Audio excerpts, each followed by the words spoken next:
Hello, welcome to Soulprint Intuitive Tarot. It is November 14th. I am delighted that you could join me today.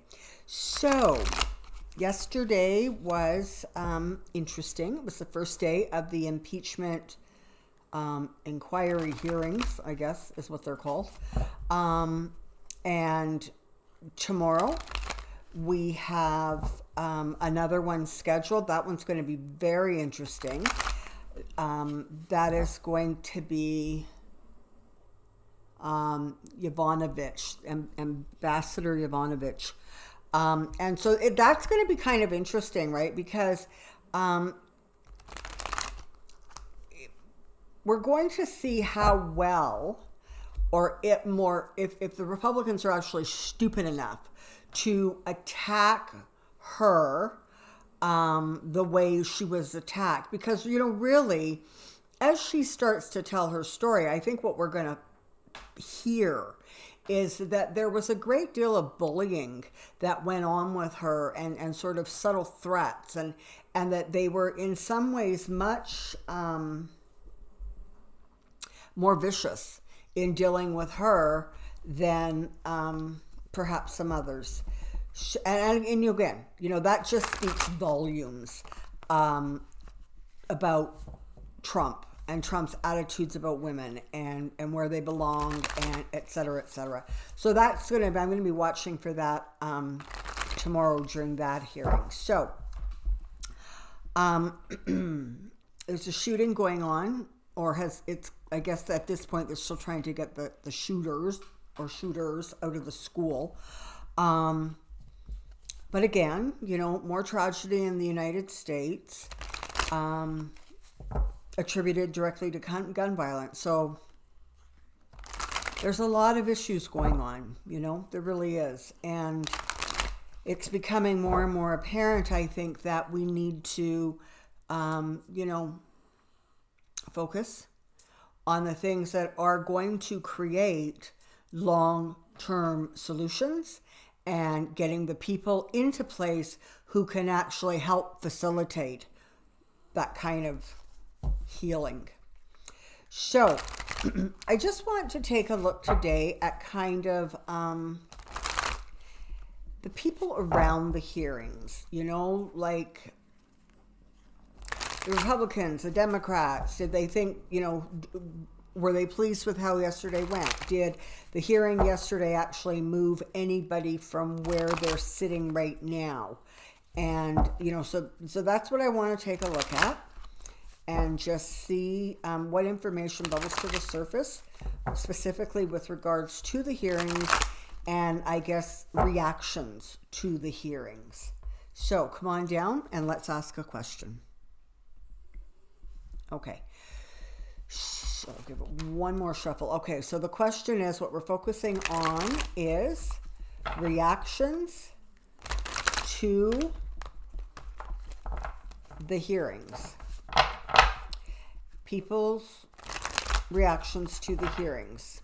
Okay, so we want to look at Trump. We want to look at the Senate. We want to look at the House, Adam Schiff, that kind of thing. So let's drill down here and see what we can find, okay?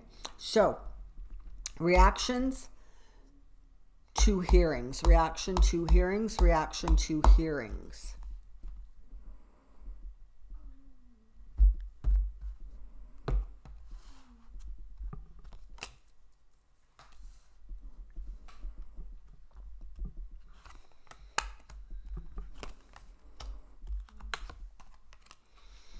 Okay.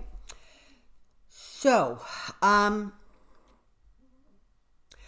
overall, the Democrats feel as if they have done a good job, or a good job was done yesterday, sort of laying the foundation for what is still to come. And they feel that they are communicating with a fair degree of clarity and sort of logically, sequentially, so that people can start to put the pieces together. So they are pleased with how it's going. There's going to be a lot more emphasis I think, placed going forward, placed on why this was so dangerous for the United States, why the US's actual national security was threatened because of Trump's actions. There was a lot of talk yesterday about why it was horrible for the Ukraine, and people were dying and their soldiers, but going forward, I think you're going to see a slight shift as they continue to build up the narrative about actually what went on in there and the abuses of power and the extortions, briberies, bullying, that whole situation. You're going to see a slight shift so that not only is there an understanding of what went on or the impact that it had on Ukraine and frankly and ultimately Russia, who came out of this as the big winner, but in fact exactly how dangerous it was and is for the United States. So it continue, you're going to continue to see that the story being sort of fleshed out, broadened out, so you have more information and more clarity. There's still some secrets to come out, and it's not really, yes, yesterday there was that bombshell that Ambassador Taylor dropped about, one of his staff members actually overhearing a phone call between, Trump and Sondland, that puts, Trump right dead center of this situation. There's going to be some more, kind of little things like that come out and surface, because as this continues to unfold, there's actually going to be some additional new players that come onto the scene, and they're going to have very small little pieces to add, but they could be very significant. So that's going on. The Republicans, in their own kind of crazy way, they actually think that maybe they scored a couple of points yesterday, but they only really scored points with the people who already are completely entrenched and committed to the Republican story or the Republican version of things. Ultimately, though, they're going to discover that that really doesn't end up being a strategy that works particularly well, because as this continues to unfold in the next couple of weeks, you're going to see those poll numbers really, really start to reflect the fact that people are actually paying attention and they're absorbing what is being said, and that is starting to impact their thinking in many instances, I think way more than we realize now.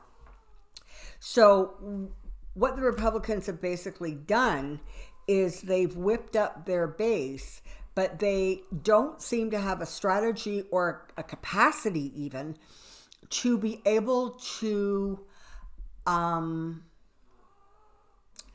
change people's minds or even give a rational defense about why these things were done and why they're okay. So far, their strategy seems to be, Ukraine got the money anyway, so what's the problem? Well, there's a whole lot of problems. And slowly but surely that narrative is going to continue to be fleshed out. And they're going to, frankly, have less and less that they can actually defend. So that's going to be interesting. And part of the reason that they're having such a hard time defending what's going on is because Trump continues to shoot himself in the foot. Instead of allowing somebody to say, you know what, it wasn't smart, it wasn't the most, it shouldn't have been done. However, we're going to say that it doesn't rise to the level of impeachment. Now, that in itself is going to be a bit of an uphill sell, because bribery is literally one of the listed high crimes, and that's exactly what this is. But we'll leave, the Congress people to sort that out. But what is going on is that Trump is not giving them any wiggle room, because he wants everybody to join the statement that it was a perfect call. He did nothing wrong. There is not an issue. There is not a problem. And they can't do it. And he's not giving them the leverage to do it. So, they're frustrated, okay? Like, the Republicans don't seem to have a way, almost like to maneuver Trump into a position that is for Trump's own benefit, because he is so, his ego is so fragile, and his brain function is distressed at the moment. So he will not tolerate even the slightest statement that what he did was perhaps not perfect and brilliant. So he's creating a frustration for the very people who are trying their best to defend him, because they can't defend him on the merits. They just can't. So that's kind of what's going on, it looks like, in that neck of the woods. They're kind of hoping, the Republicans are kind of hoping, that they can so normalize this whole quid pro quo. And they would honestly do better if they stopped calling it that and started calling it bribery, which is what it was. But what they're kind of hoping that they can make it sort of normal, right? And I think the harder they work at that, the more blatant, the more clear it is going to come that is not normal, and that is not how these affairs should be handled. So the Republicans truly have a real uphill battle at the moment, because the whole hearing thing is not going to, certainly at this point, it's not looking at all like it's going to be to their advantage or to their benefit. They're not going to be able to score the same number of points, if you will, that the Democrats appear to be effortlessly scoring. Okay, so let's take a quick look at the Democrats. I mean, I think energetically what we're going to find out with the Democrats is that, head down, doing what they need to do, getting stuff in place. That Daniel Goldman, who was asking the questions, has a very clear sort of methodology, right? He's asking the questions that need answers. And at some point down the road, they will create a narrative. But right now, he's doing a very good job of sort of getting the basics into place. He's doing a very good job creating that foundation. Okay, so let's take a look at Democrats in hearings. Democrats in hearings. Democrats in hearings.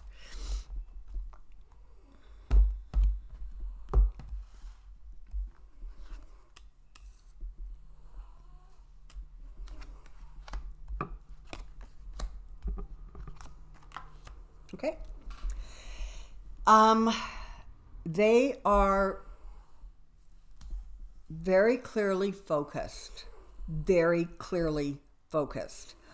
on this goal. And the goal is to expose Trump literally for the fool he is and the danger he is, with his transactional attitudes about everything, and not really a human or compassionate response to anything. And they want this presidency brought to an end. They do, however, being very mindful that the burden they carry is heavy, because the truth is important. They recognize getting it out. They recognize getting it out in a way that keeps people interested, so they continue to tune in and watch this story unfold. But they're also very mindful of the fact that you have to not kind of tear the country apart any more than it already is. And truly, the country has gotten to a place now where if you don't agree with what I think, I have no tolerance to listen to you. And that is in and of itself is going to make it very difficult to sort of try to get some national cohesiveness. So they really do have a big job ahead of them, because it's not just getting him out of office, but it's doing it in such a way so that hopefully there is not more destruction, literally, or damage done to the actual psyche of the United States as a whole. So they've got a big job ahead of them, and they are getting things into place and position to make that work for them. They are very focused on justice, of getting the story out, of making sure that Trump's sort of just illegal. And it's what is worse than the fact that it is what he did was illegal and wrong, and nobody else would get away with it.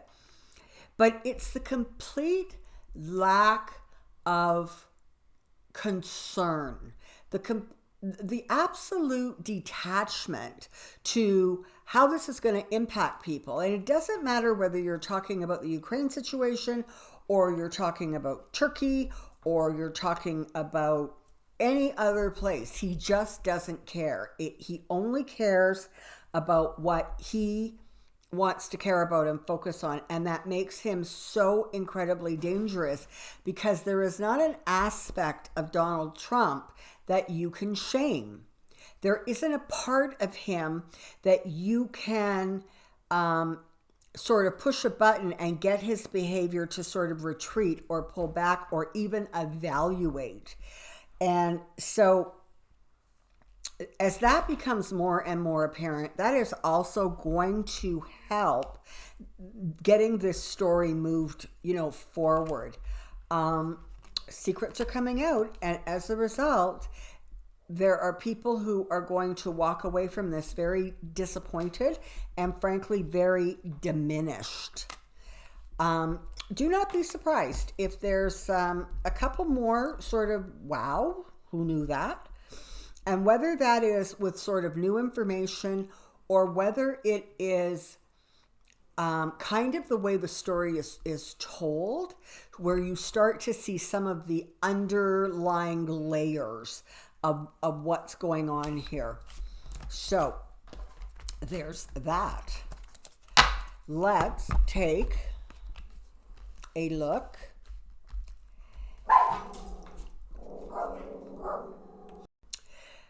Let's take a look at what's going on in the White House, and that will include Donald Trump, but that should also hopefully give us some insights into, sort of that war room that isn't a war room, because, Trump is Trump.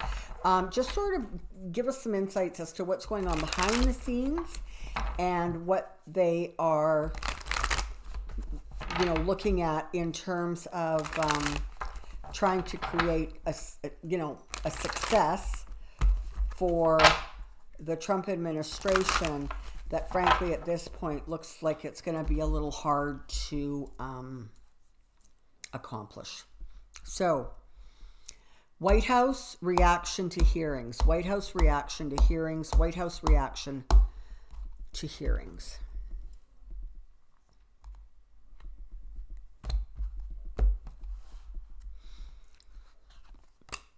So, something to be mindful of is that Trump was allowed to live in that bubble that he lives in for a really long time.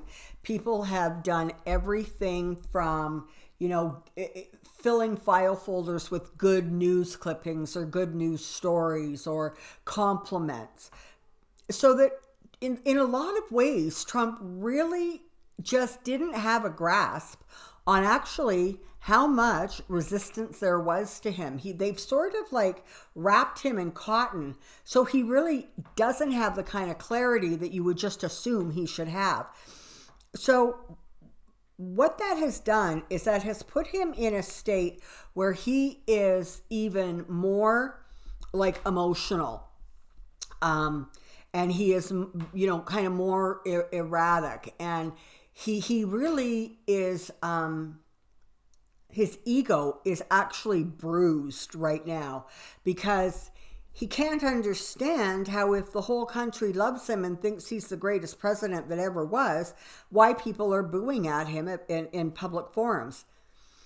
And to the rest of the world, it's so simple to understand and see. I'm telling you, in his world, it confused him. He doesn't...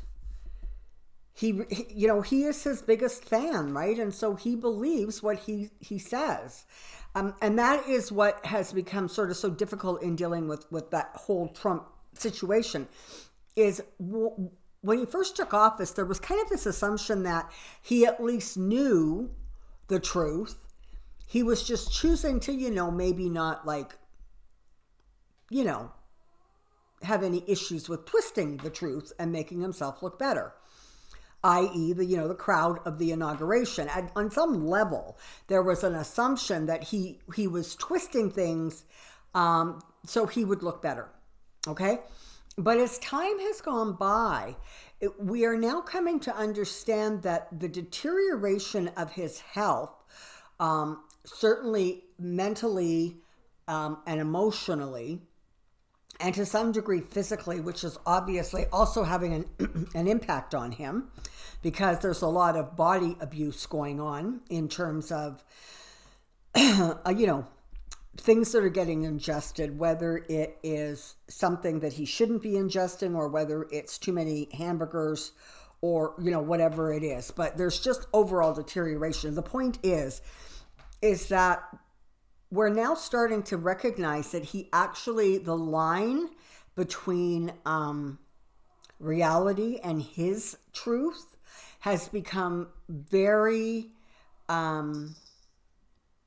blurred, right? So his reality is now his truth, and the real reality doesn't impinge on him. It doesn't have the impact that it would have had even 2 or 3 years ago. Okay. So they recognize in the White House that this is just a disaster. They do not have a way to wiggle out of this. All they can really do is hold on to their base as hard as they can, and frankly try to muddy the waters and distort things as much as they can. And you're going to see more of even once you're in the hearings, you're going to see more of those kind of leading questions. The one that is springing to my mind right now is the Republicans' lawyers saying, well, it wasn't really that unusual, was it? Well, if that's not a leading question, I don't know what is. And the reply was actually, yeah, you know what, it really was unusual. So they understand that really all that is left for them is to muddy the water, try to score little points here and there.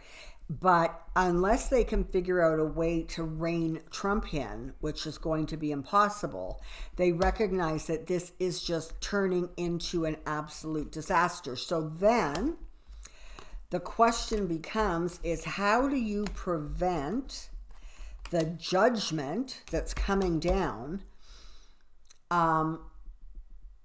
to not be completely, to literally not get him completely impeached and removed from office, okay? And honestly, right now there isn't a clear-cut strategy. Things are all over the map. There's no cohesiveness, and expect that to continue because you cannot create a narrative that actually argues against the Democratic narrative because you don't have any facts with which to push back against. So it looks like they're busy. They're running around like chickens with no heads. but they're actually not really creating a strategy going forward. Now, is that likely to happen in the next week or two? I'm going to say probably not with any great clarity or any great, cohesiveness or force. So, in asking the question about what is going on, what is the reaction in the White House? I mean, we have the Tower, we have Judgment, and now we have Death. So the short answer is those who are in reality, those who live in actual reality, can see the writing on the wall, and they know this isn't going to end well. All they can really do is try to hang on to their Republican members so that they sort of are just forced to vote along party lines. And I don't actually think that as this thing draws closer to those kinds of actual votes, that it's going to be exactly along party lines. I don't think it's going to be huge in the House, but I think as things move through the Senate, it's going to become really, really difficult for people to just ignore this. And at this point, I do see it actually going to the Senate. Although I continue to see Nixon's face superimposed over Trump's when I look at this stuff. So at some point, he's going to need to leave office. Exactly what that's going to look like, I'm not sure right now. Okay. So, hopefully that just adds a little piece to the puzzle, and we continue to watch what's going on and monitor what's going on. We continue to keep our thoughts positive and focus on what we do want, not the negative connotation of what we want. So we want a better president, one that we can respect, you can respect, one that the world can respect, one that can start to fix some of the insanity that's going on. That's our focus. Our focus is not, I want Trump out of office. Okay, that's not the focus. The focus has to be the positive aspect of it. So that's what I know for now. So hopefully you found that insightful and helpful. I again thank each and every one of you for viewing my videos, for the likes, the comments, the subscriptions. It's really exciting, and I'm really thrilled, and I love connecting with all of you, either through your comments or through private readings. And again, that information is in the box below. So until next time, take care. Be well. We'll see you soon. Bye.